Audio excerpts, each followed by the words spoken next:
మొట్టమొదటిసారి ఎప్పుడు కలిసి ఉంటారు ఆయన్ని? ఫస్ట్ కలిసినప్పుడు కూడా ఆయన చాలాసేపు నా మొహం చూడలేదు. అడిగారు నీ పేరేంటి అని. రాహుల్ సాంకృత్య అని.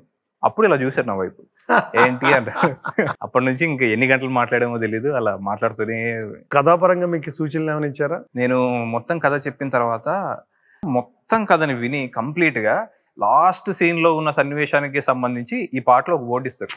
అది మొత్తం కథను అలా బైండ్ చేసి ఉంచగలదు ఆ ఒక్క పదం. ఆయన ఫస్ట్ ఏం చేస్తారంటే పాట అడిగే వాడిని ఎడ్యుకేట్ చేస్తారు. ఇక్కడ పాట ఎందుకు కావాలి, ఈ పాట ఇలానే ఎందుకు కావాలి, మొత్తం ఒక ప్రిపరేషన్. అంటే ప్రతి చిన్న విషయంలోనూ ఒక ఎడ్యుకేషన్ ఉండేది ఆయన దగ్గర. నేను నెక్స్ట్ సినిమా నుంచి నేను పాటలు రాసే తీరు మారిపోతుంది. దాన్ని ఎలా రాసుకోవాలి, ఎలా చేసుకోవాలి, ఎలా తీసుకోవాలి, ఇవన్నీ కూడా నేను ఆయన దగ్గర నేర్చుకున్నాను. ప్రణవలయ సాంగ్ వెళ్ళి చెప్పినప్పుడు ఊరికే అమ్మవారి పాట రాస్తే నీకేం హెల్ప్ అవుతుంది కథకి, అలా కాదు కదా.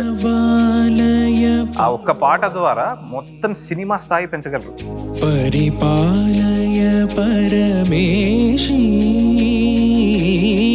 నా ఉచ్ఛ్వాసం కవనం ప్రతి ఆదివారం ఉదయం 9:30 గంటలకు